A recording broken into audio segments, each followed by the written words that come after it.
Oke, Assalamualaikum warahmatullahi wabarakatuh. Bismillahirrahmanirrahim. Ini adalah pembahasan terakhir mengenai jurnal umum yang ada di contoh studi kasus 2. Nah, jurnal umum, konsep pertamanya adalah segala transaksi yang tidak bisa masuk ke dalam jurnal penjualan, jurnal pembelian, jurnal penerimaan, dan jurnal pengeluaran kas, maka dia harus dimasukkan ke dalam jurnal umum. Yang paling erat kaitannya dengan jurnal umum di akuntansi perusahaan dagang biasanya adalah transaksi retur atau pengembalian barang yang disebabkan karena cacat atau tidak sesuai dengan yang diminta. Nah, kalian coba buka contoh studi kasus 2 halaman 173. Kurang lebih ada sekitar 4 transaksi. Sebenarnya kalau di buku halaman 176 itu ada 5 transaksi, tapi Ibu coba cari transaksi tanggal 15 mengenai piutang wesel penjualan itu Ibu nggak ketemu gitu. Ya udah akhirnya kita sesuaikan aja dengan soal yang halaman 173 dan ternyata cuma ada 4 transaksi. I don't know kenapa tanggal 15 itu tidak ada di sini. Oke, kita bahas yang ada aja ya. Nah, pembahasan pertama yaitu di tanggal 2 nih, tanggal 2 ya. Pembahasan tanggal 2 coba kita. Oke, pembahasan tanggal 2 yaitu kita cek soal toh. Oh ya, tanggal 2 ini yang sebelumnya sudah masuk ke jurnal penerimaan kas. Kenapa masuk ke jurnal umum? Karena peralatan toko dan peralatan kantor itu belum dicatat dan tidak bisa dicatat dimanapun kecuali jurnal umum. Gitu. Nah, maka dicatat yang belum dicatat itu peralatan toko sebesar 50 juta, peralatan kantor 25 juta. Karena bunyinya adalah investasi, otomatis modalnya bertambah. Karena untuk investasi, jadi sebesar 75 juta. Gitu. Paham ya? Kalau misalnya masih bingung, cek lagi tadi jurnal penerimaan kas, kalian sudah masukin yang uang tunainya 250 juta. Nah, ini sisanya dimasukin ke jurnal umum.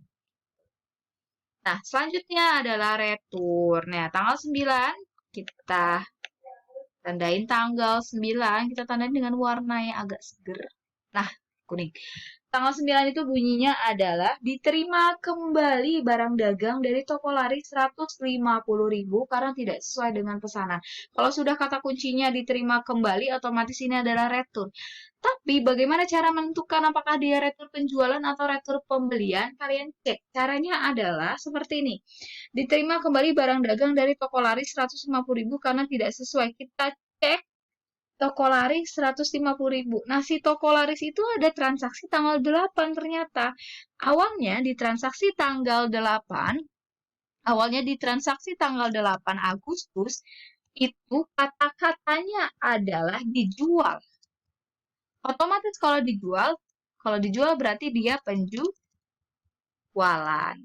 Paham ya?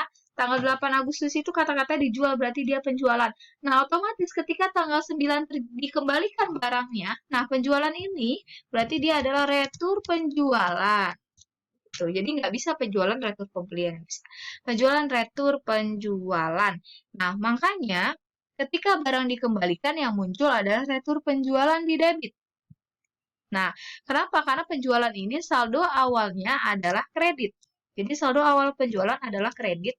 Retur adalah akun oposisi gitu atau berlawanan sehingga retur penjualan itu saldo awalnya ada di debit karena dia mengurangi si penjualan.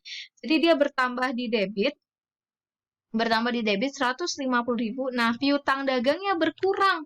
Karena kan penjualan, dia harusnya di tanggal 8 itu 7950.000, 7.950.000, tapi dibalikin barangnya sebesar 150.000. Berarti piutangnya berkurang dong, gitu, 150.000. Itu. Paham ya?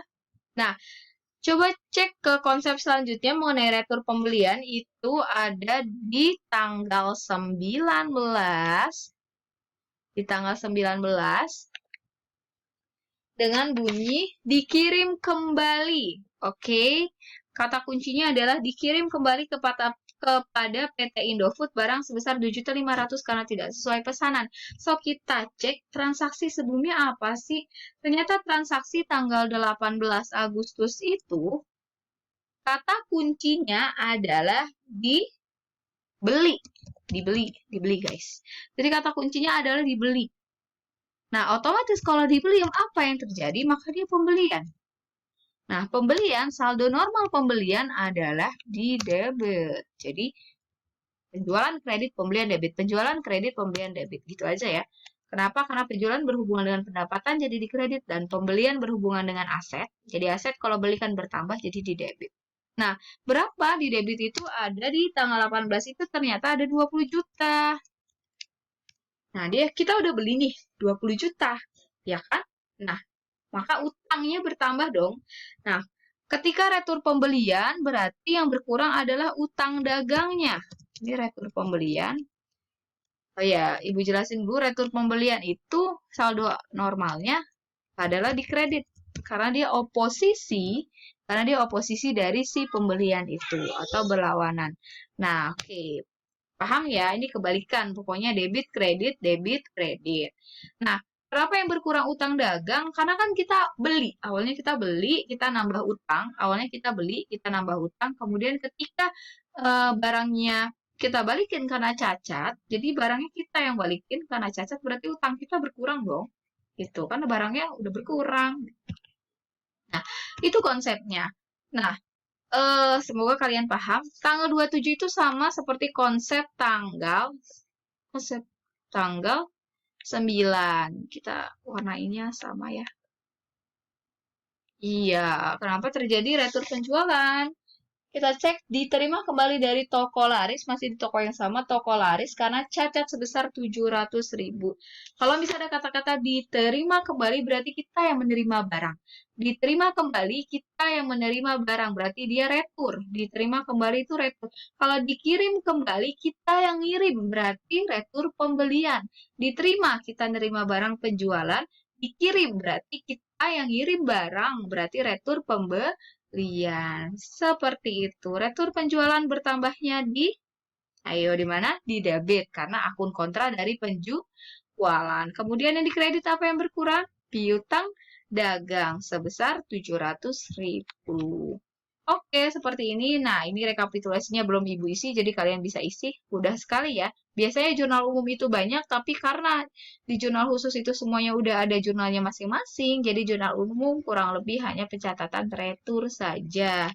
Atau in case soal nomor 1 itu jarang sekali terjadi. Yang sering terjadi adalah 3 soal ini. Oke, sudah cukup sampai di sini ya. Selanjutnya adalah Ibu akan bahas mengenai studi kasus 3 dan studi kasus 4. Silahkan cek video selanjutnya. Terima kasih, semangat belajar.